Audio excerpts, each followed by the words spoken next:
the Workhorse podcast, where we dig deep into the grit, passion, and strategy behind building a successful rural business. We're your hosts. I'm Kendall Ballantyne, owner of Central Park Farms and marketing for farmers. And I'm Jessica Garza, owner of Moose Valley Ranch and founder of Market in the Mountains. This podcast is for hardworking female farmers and rural entrepreneurs who are ready to turn their dreams into thriving businesses. From deep diving business strategies that actually work to balancing farm family life and everything in between. We're here to give you practical tools, candid insights, and a healthy dose of community support.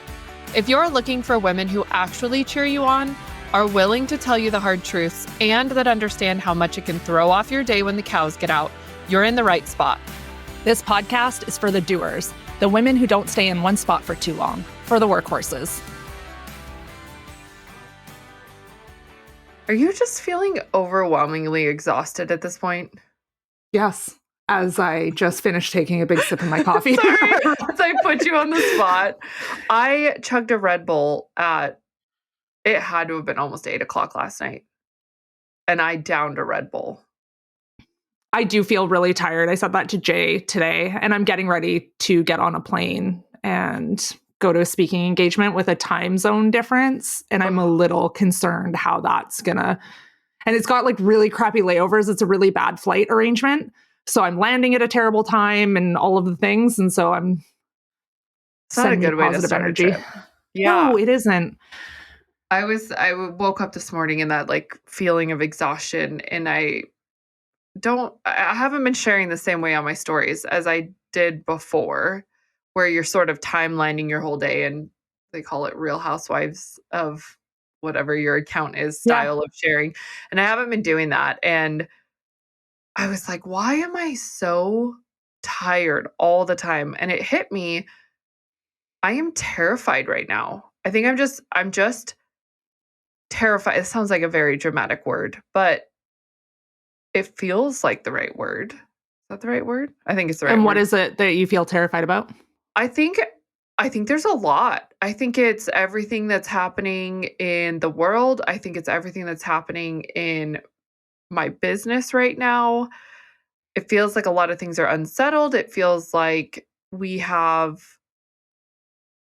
almost at the culmination of a 2.5 year long project. And it is my time to finally launch it, which will prove or disprove my theory that this can work. And I think it's like terrifying. For sure. I could see with the Geodome project, like that has been a big project for you guys. Me out. I know, I am. Because you said you wanted to talk about this. This was your idea. And I know, but it is like, especially something like that, where you have a big capital investment up front, you got a ton of work up front, and it's not like a slow launch because you can't launch it until it's done. Yeah, that project has been our biggest single capital investment into it that needs to produce returns. You know, when we put a bunch of money into the farm school and where weddings happen, it's been smaller chunks at a time, or it's been something where it's like, oh, we're improving a building that can be used for 6 different things. It doesn't have to make X amount of money to justify its existence. Whereas like I would not build a Geodome for any other purpose than short-term stay rentals. So I'm just going to come and be your roommate in the Geodome. It's just going to be for me for sleepovers. DJ asked if you were asking for the link. I think he was in my phone or something. And he goes, Kendall needs the link or wants to know where it's listed. And he goes, I think she's going to book a stay for her and Jay. And I was like, no, she's not. So maybe just for her, but not for both of them. I want to promote it. I'm terrified to send the email out that says it's open for bookings, which, disclaimer, it is open for, you can go on right now on my website and book it. And I know, I've been sitting waiting because obviously I'm not going to promote it until I see you promote it. I'm not going to take the wind from your sails. But I'm like sitting there being like, I'm ready to tell somebody to go book it, but I can't yet because you won't talk about it. I don't know. I mean, I know, so there's still a few, like full disclosure, there's still the final punch list. But obviously, as with any project and being what we now know is neurodivergent, having a deadline of, like, it is open and there I really do wish that you would, though, almost at this point, which is weird for me. I don't get scared often, but it's this sort of, like, paralysis of okay, so here's the backstory a little bit. I've known we're building the launch, the Geodome. I've known that we're building the Geodome. I've been talking it up on social media, dropping little things every now and then, sharing behind the scenes in my stories, working with other businesses on some of this. And so it's really been, if you've been following me for any length of time, you've been like watching this project sort of unfold from the beginning. And I've been incentivizing my email list of if first it's going to go to the email list first. You know, there's only so many days this thing can be open through the year, and there's only so many good weekends for stuff. And so I like go get on the email list, go get on the email list, go get on the email list. And then we knew we were getting closer about a month ago. So I said I'm going to open June 1st, special list for you to join for that one if you're interested in booking it just in June. And now the time has come for me to send the email to the June VIP Dome list, and I am like frozen. Now, this may have launched since we recorded this because we record a couple weeks in advance. Regardless, the link is going to be in the show notes. It better have. Like, I think that's why I'm talking about it, because now I know I can't. The link is going to be in the show notes if you want to stay at the Geodome. Go check it out. I love you for that. Find friends in your circle that will call you on your BS, but then also be your biggest hype girl. I just wish I understood what am I just scared to fail? Like, is that what it is? Is that I'm just scared to fall flat on my face? Yeah, probably. I mean, I think normally that's a pretty normal reaction, is that feeling of, and I don't know if we, and I use the collective we, not necessarily just you and I, but I don't know if we're scared to fail or if we're scared to fail publicly. When you have a public facing company and it's your face and it's you showing up in your stories, in your reels, in your content, your name's the one signed at the bottom of the email, and you hype it because that's how you market something. And when you hype it and then you launch it, you just need the tickets to sell, the Geodome to book. Like, those types of things are a lot more public than, you know, I've got some chicken to sell and you don't really know whether or not the chicken sells or the chicken doesn't sell. It's like a little bit more than just, you know, the calendar either has X's on it or it doesn't have X's on it when, you know, people are looking at it. Just the same as ticket sales. You know, having that sold out announcement is always such a like nice thing to be able to say versus a product that we have in inventory. Like, we know whether or not it's selling, but my consumer for the farm doesn't know necessarily how much we're moving. Mm-hmm. I know. It all makes sense. It's just, I think there's just not enough conversation or credit given. If you are a small entrepreneur, and I say small, like you're not outsourcing everything, right? Like you haven't signed a team for accounting and a team for marketing and a team for whatever. You don't have an executive assistant doing everything. So like if you're under that size, I don't think there's nearly enough credit given to the amount of work that has to be done. I was sitting down. I knew I needed to make this page live. I knew I wanted to do direct bookings. I knew I had to pick a platform, which I knew meant I needed the photos ready, which I knew meant I'd need copy for, and schedules and pricing and like the list felt so overwhelming to start with, because it wasn't just starting at launching the dome. It wasn't just starting at writing the email that says, hey, the dome's available for booking, not to mention all of the physical work that have gone into building the dome. It was also the making sure I had the album of the photos, the right graphic, the picture size the right way. Oh, this needs copy on that. Oh, I need a rental agreement to put into the program. Oh, I need to know how this code goes into this web page. And then I'm going to have to troubleshoot that because the connection's not going to work the first time because it's technology and it never works the first time you try to hook something together. And by the way, that's another subscription monthly that you have to the platform to do that. And it was like, one thing after another, and when I tell you that I just wanted to walk out the door, I would have happily just, like, gone and cleaned my chicken coop barefoot. I know, and there's not enough credit given to how many tiny pieces it takes to actually launch something like that. Like the Geodome is one thing, building out the dome is one thing, making it look beautiful and all of that, but just the tech that is involved or like those last little tiny pieces to get you across the finish line. I mean, we're looking at a pretty significant investment and project coming up. And I, the other day, was like, oof, do I even have it in me right now to try to do that?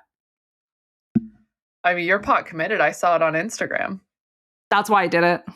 That's why I did it, honestly. I posted it because I knew that if I posted it, everybody would ask and everybody would come when they come to the farm store because we are doing a much larger renovation. We're doing a pretty big investment into a new farm store, but we are renovating an existing building. The not being fancy is pretty key to us. It's kind of part of our brand.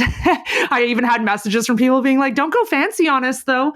But it's a significant investment. And then I had our bookkeeper, we've got an outsourced third party company that takes care of our bookkeeping, and our head bookkeeper called today.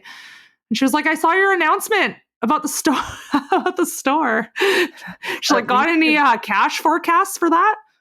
At least your bookkeeper calls. I have to, like, track mine down. Yeah, I have to track mine down just to ask what the best way is going to be to hire someone because I have to hire someone to clean the dome. It's it's so overwhelming, all of the little things that add up. Also, side note, because I saw the video in the horse barn, are you Hmm. gonna do something cool with the stalls and put, like, 1 beef stall, 1 chicken stall? Oh, please tell me, because that would We be are not. We are not. no! I would like We my have to. complaint I know. lodged I know. with the I complaint know. department. No, I talked to Jay about it. We have to remove the stalls because we're putting a walk-in freezer in the store that backs along that wall. So unfortunately, I can't keep them. It's going to be really convenient for our pick and pack crew.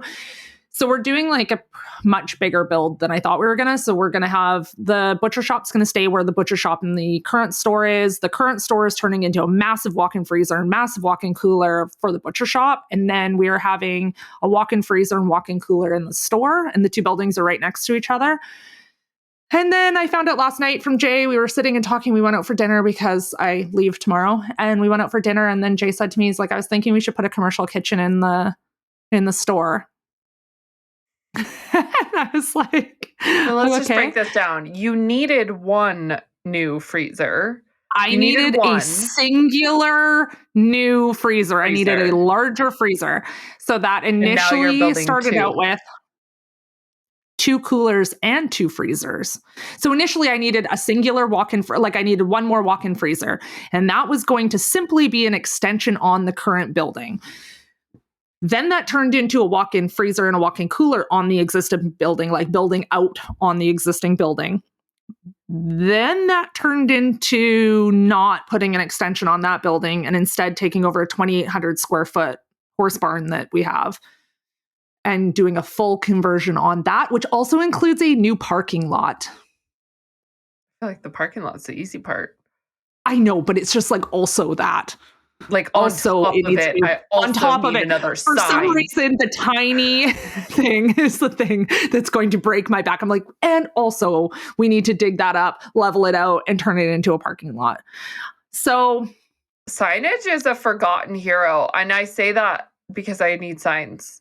Thank you. I should write that down. Text me after this is over that I'd not to forget to order the signs. yeah. Oh, and the store is also going to have a new office with a door that closes, like an actual office. So it's got washroom, lunchroom, actual office, egg cooler, delivery freezer area. It's got a bay that the van will back up to load deliveries in the morning. You fancy. Yeah, it's not going to be fancy. It's just going to have a lot of things. Fancy's not in my budget. It's just, I don't know. I'm excited. Part of me is excited for it, and part of me understands that we need it. But damn, if I wouldn't have enjoyed getting to the point that we're at right now, where our revenue numbers are really good and our expenses are lower because we weren't in a growth, like we're Grow growing in actively. sales, but we're not like actively having infrastructure improvements and some of that stuff, like our fencing's done and we've got a lot of that kind of stuff that in the building of the farm, those expenses were so huge. And now we've kind of taken care of them. And I was like, dang, money feels, good. I don't have to think about something when I'm paying for it as much. Like it's not. And then what turned into, okay, well, I need to make room in my budget for this freezer. No big deal. Well, now I got a cooler. Okay, now we got another store. Now we got a frickin' parking lot. All the things. How do we push past fear? Well, I guess we both already said it. We like to publicly force ourselves into situations we can't get out of. Oh, for sure. Like I want the tickets to start being 100%. Like if I was doing an event, I want the tickets launched and for sale before I even have a chance to think through whether I'm going to back out. Like that's always how I had been. Okay, yeah, that's fair. That is fair. I don't know if I feel as much pressure over a single event as I do like a cornerstone of my business permanently. I think I compare it. 2021. In 2021, I launched group coaching after deciding to do group coaching that morning. Not all of us can keep up with you. That's something you can't back out of. Like once you get somebody signed up, you can't back out. And now that's been a cornerstone of my business. Now we jointly, do that program together since June 2021. I decided to do group coaching and I launched it that afternoon. And then I had like 10 people in it. And I was like, oh my gosh, now I have to build this out because I have people in it. That does fit with what I just shared today. So I don't know, go scroll a couple weeks back on my feed if you haven't seen it. That done is better. What did I say? I usually say done is better than perfect. Yeah, I usually say done is better than draft, like in terms of when I'm teaching a social media class and it's like people that overthink their content to death, like it's not perfect. And I usually say, listen, done is better than it dying in your draft folder. Just get it out there. 100%. 100%. So, but that didn't really fit with this. So I changed it and I said, done beats perfect every time. Yes.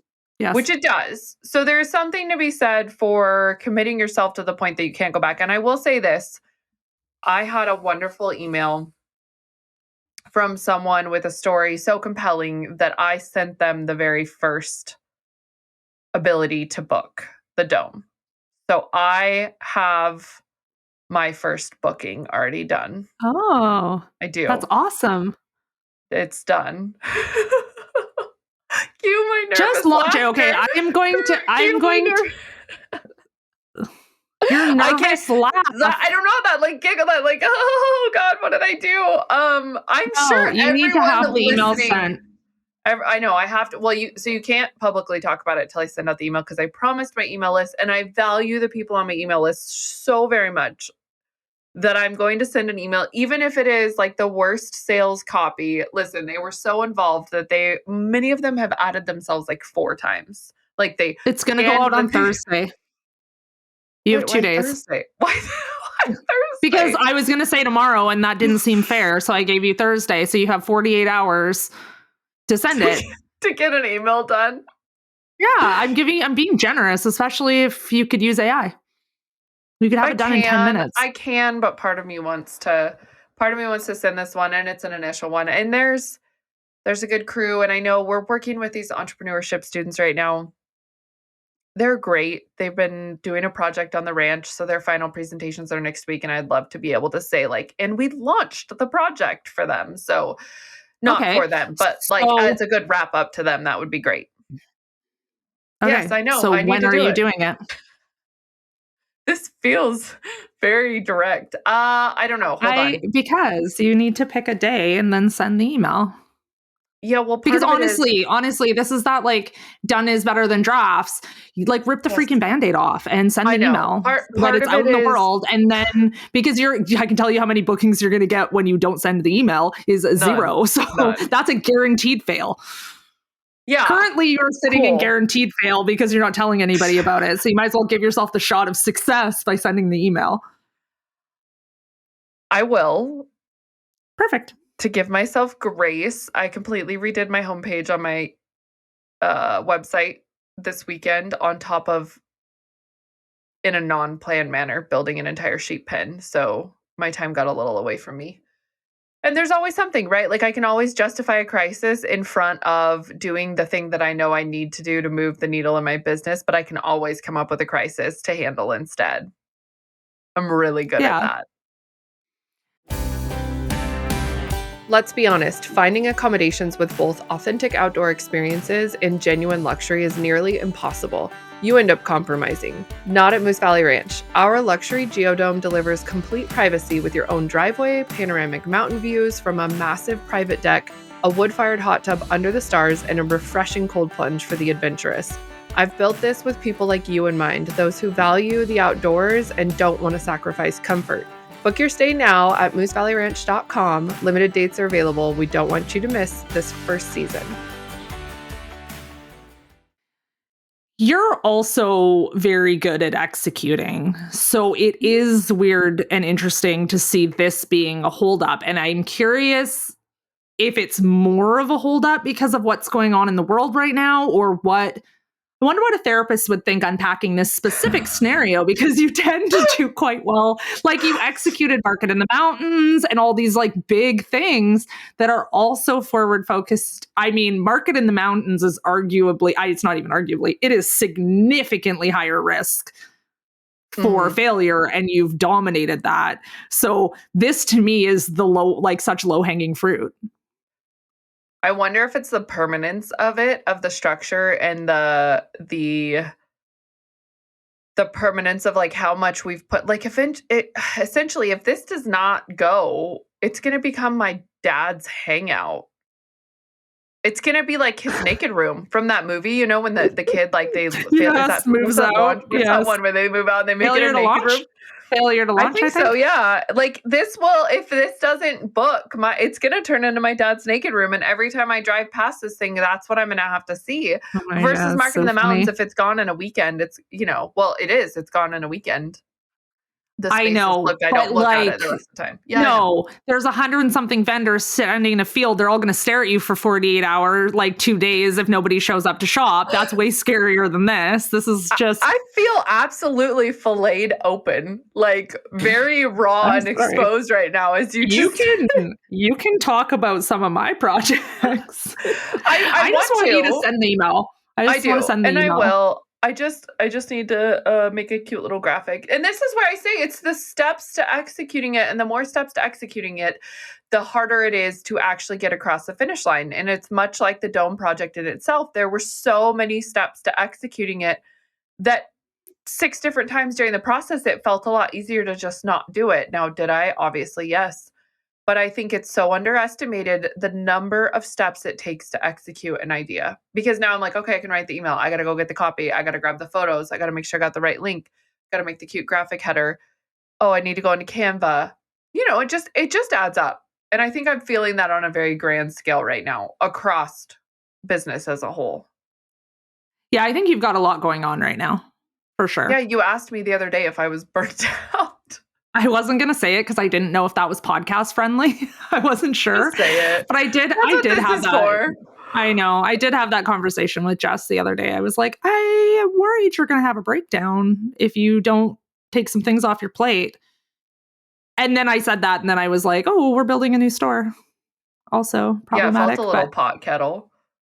Yeah, I think that I don't want to say that. I think that I just have a different amount of stuff on my plate at this point, or perhaps just because I have built-in support in the company now, so that it feels like heavy. Like I said to you in that conversation, I said to you, my reason for being concerned was that it felt like you had the things on your plate in the manner, and that the way that I was seeing you was how I felt like maybe 3 or 4 years ago.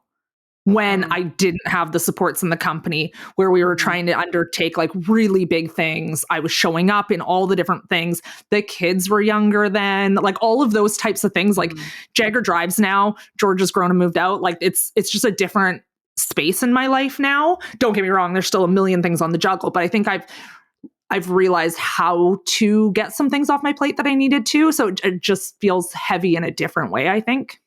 I feel like you have the benefit too of like proven success. You have years under your belt of substantial revenue and ability to generate income.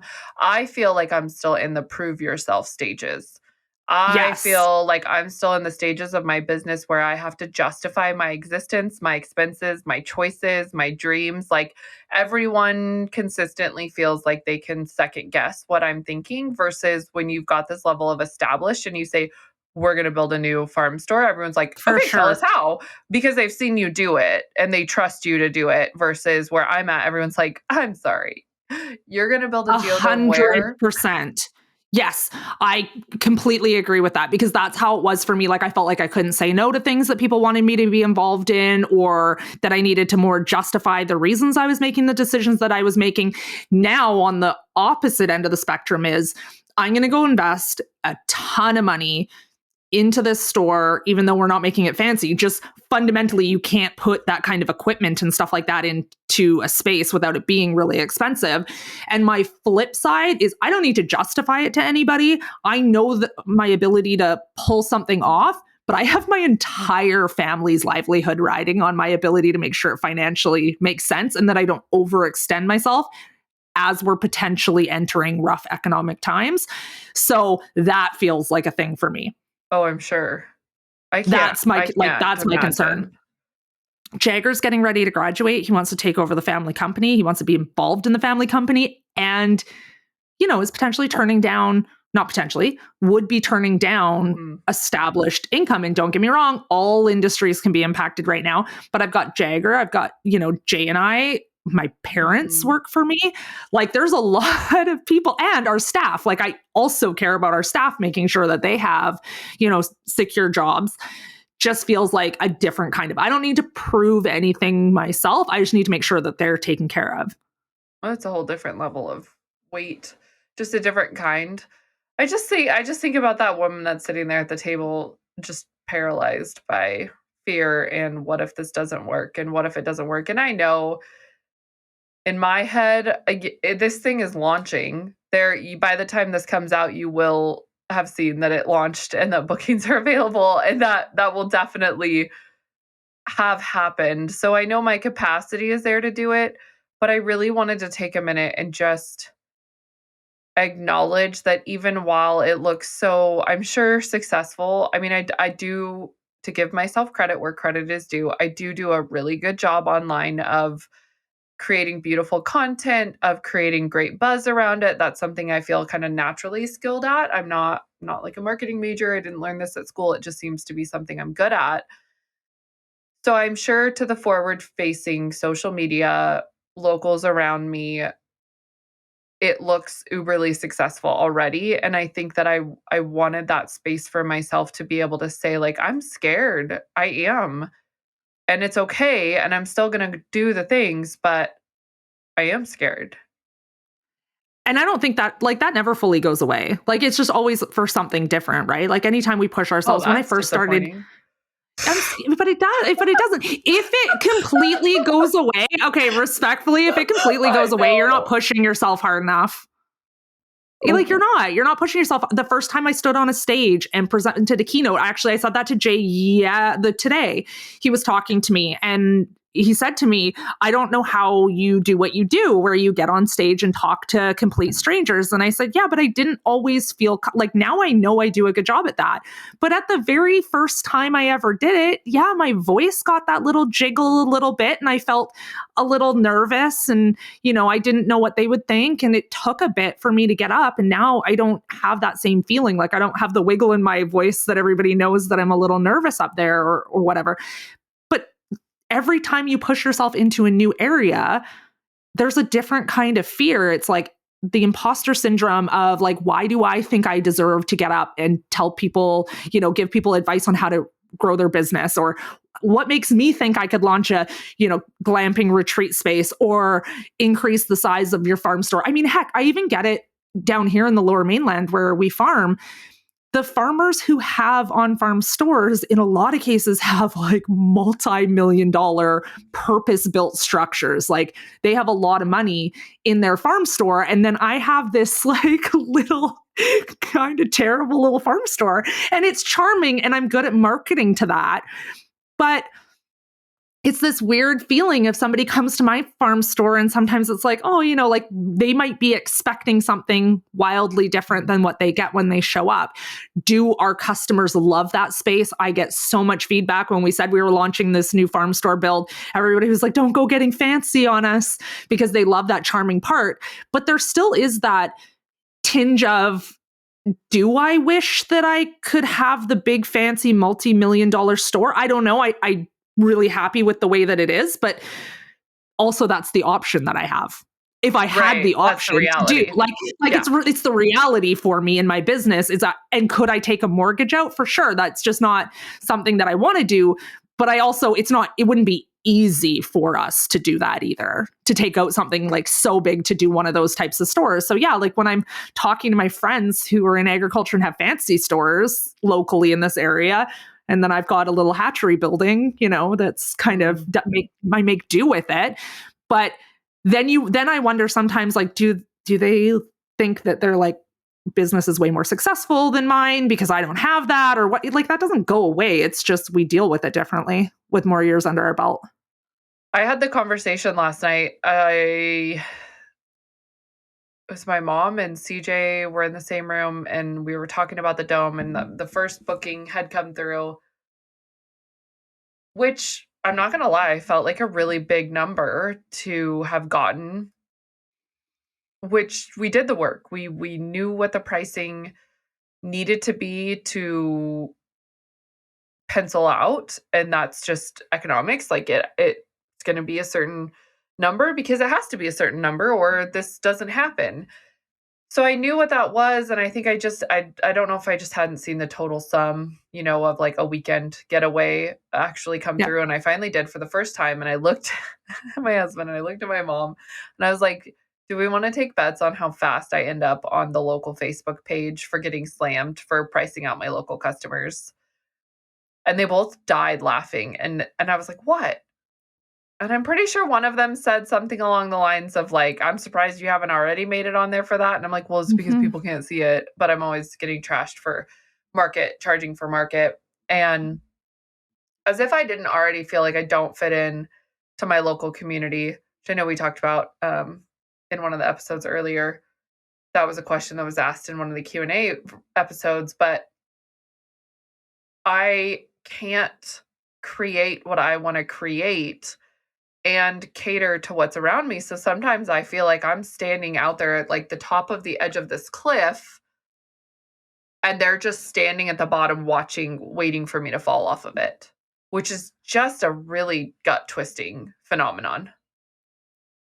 Yeah, and I mean, I don't want to sugarcoat it. They are. That's just what happens. Not No, like they that. are. I don't mean it in like a. No, they I are. don't take it that way. They are. It's the same as I get. Unfortunately, I get occasionally a local farm that like there's a local farm to me that watches every single one of my Instagram stories and doesn't participate in a thing that I do, but votes negatively on any poll I ever do. No other engagement with me on Saturdays. No. It was, yes. It's like, if we brought in lamb, would you buy? No. It's like knowing she's like yucking my yum on everything I do. I feel that. And it's fine. But it's just that feeling of, watching and hoping that somebody else fails, or small business. I mean, it's the same thing in our small town. Like they won't be able to, not everybody in my small town can afford what it is that we're doing in our ranching community. And there is that feeling of them perhaps wanting to see us fail at something, for sure. Yeah, I that's been point blank expressed to me, so I feel very confident in just saying that is how it is, especially here. And it's scary because you feel like you're creating something that people don't understand. I love being online for this because you find people that do understand it, and you find people that are cheering you on when the people just up the road don't. And Yeah. but there is definitely that kinda gut twisting that still comes along with it, and anything outside the norm, especially in agriculture, what is it? Like, is it the old school, old men mentality, the pale, male, and stale that Yeah. kind of corner us into a box that's like, if you're not commodity producing wheat or beef in Eastern Washington, then whatever you're doing is crazy and it's never gonna work. I definitely think that for sure that there's a level of that. I think we've seen huge growth in the last Mhm. X number of years for sure. I think that at the time, and don't get me wrong, if somebody is listening to this and was doing this longer than I was in the lower mainland, I don't think that I invented the wheel in the lower mainland. I just think that in a lot of cases, I was kind of doing some of the on farm events and things like that that weren't happening as frequently as they are now 10 years later. There was definitely a lot of that. And I was hearing a lot of that, that I was doing a long table event that wasn't farmy. It was more elevated. It was adults only. You couldn't bring your kids. It wasn't like an open farm day. It was like an Mhm. elevated dining experience that just happened to be in a field. Now that's much more normal in my area. But when I started doing them, it wasn't. It was, having the wineries on site and having the wine and having those wineries talking about how it paired with the dinner and things like that wasn't really a thing. And having the chef cooking right there and cooking elevated food, not just we're having hamburgers today and everybody's sitting on a hay bale at the table or what have you. It was much more of an elevated floral arrangements, all that kind of stuff experience. And so I definitely got that pushback. I think now you don't see that pushback, at least in my area. Now it's much more normal to be trying these different things. And I think part of that comes with how, you need to diversify in agriculture now to make things work for a lot of people. It is nice that they're coming around and seeing within the industries, like, you no longer have to just drive your animals to the feedlot and sell at the sale. There's plenty of different direct to consumer things. I feel like agritourism is still a little bit behind the 8 ball in that sense, but I see it in small towns too. I mean, in what I do for work in rural economic development, I there isn't a town over 2,500 in my entire county that I work for, and watching the town, if you would go in and talk to, the other storefronts in town that are, let's be honest, they're probably not hardly making anything. They've, what my dad loves to say, bought themselves a minimum wage job, if that, Yeah. Yeah. subsidizing with outside employment. Not that there's anything wrong with it, but like by all means, we're not thriving. Um, and you ask them about something new coming into town, and the first thing they open their mouths and say is why it's not going to work. Why this is gonna fail, why this isn't gonna have Tell me support. about it. It sucks so bad when you're like, "You know what? Why don't you give them a chance? Why don't you find a reason to support it? Why don't you find a reason why it could work?"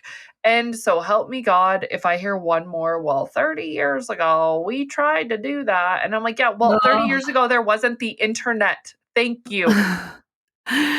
So we bought the Windsor. I knew this was gonna go right into that. This is gonna So we dovetail bought the perfectly. Windsor. So Jay and I 2 years ago?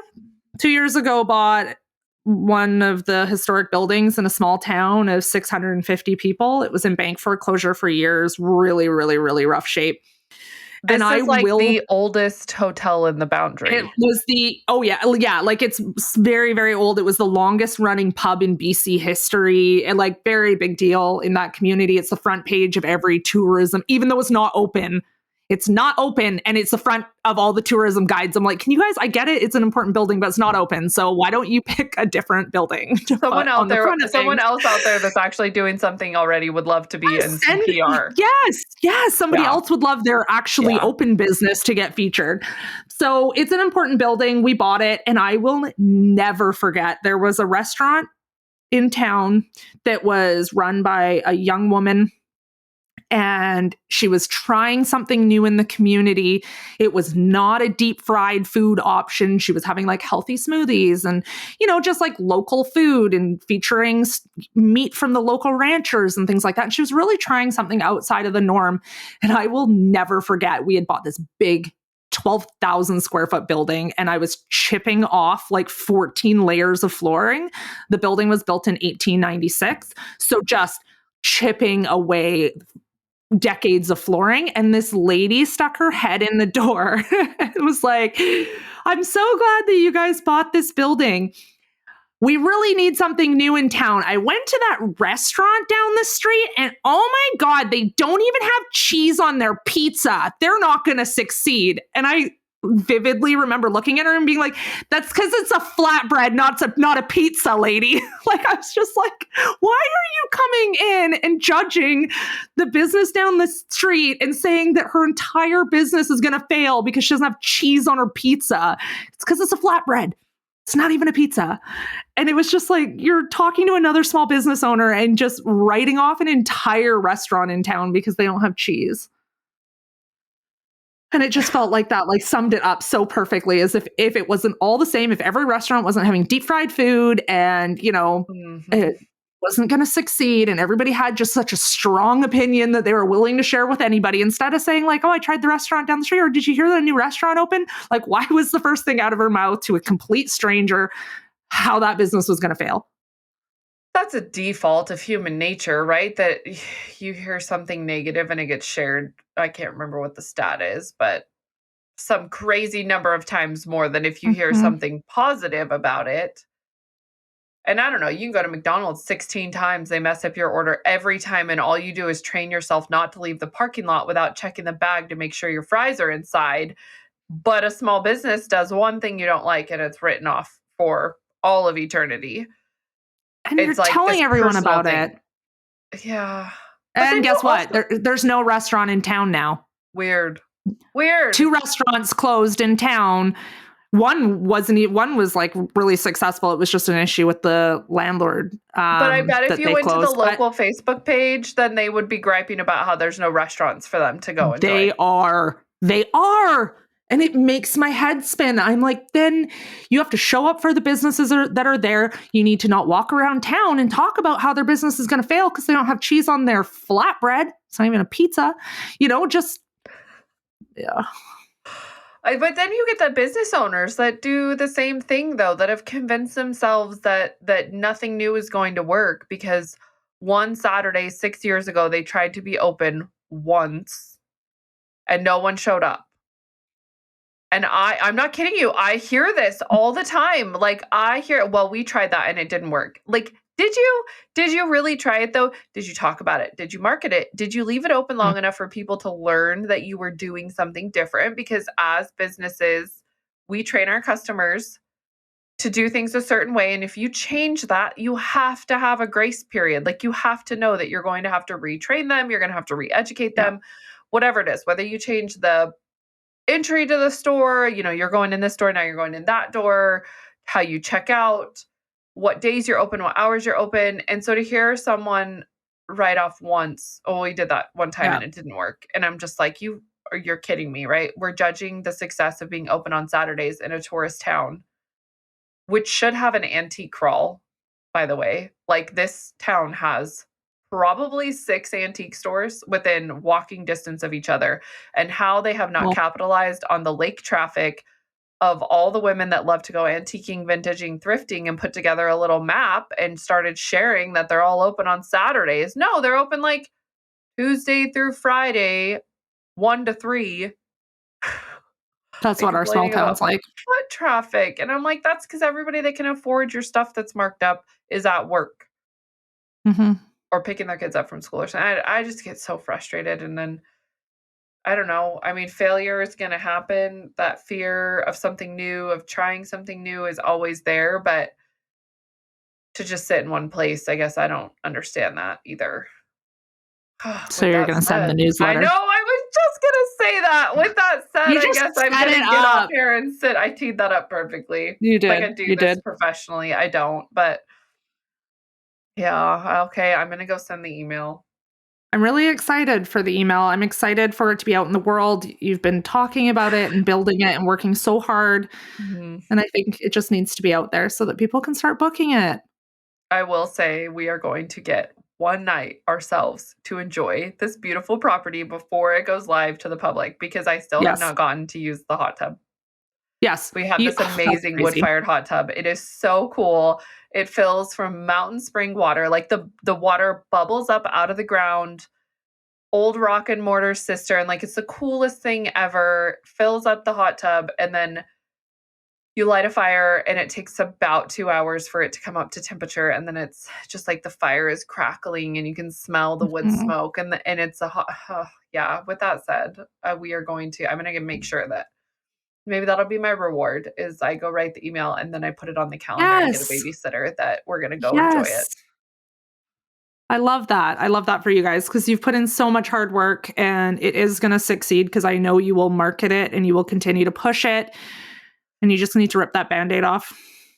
I do, and if you are sitting in fear of failure, if you are paralyzed by fear or indecision right now, make it the next best step that you can and move forward. Thank you for listening to this episode. We know there are only so many hours in the day, so we're honored you choose to spend some of your time with us. If you're one of the many rural women entrepreneurs who are struggling to find true community and step-by-step support that actually moves the needle in your business, join our signature group coaching program, the Workhorse Collective. You can find more information in the show notes of today's episode. Together, we've set out to support and connect with women in rural business. If you found this episode valuable, we'd love it if you'd share with another woman in your circle. It would also be incredibly helpful if you would take a moment to leave a review wherever you listen to your podcasts. Don't forget to subscribe so you don't miss future episodes, and we'll catch you next time on the Workhorse Podcast.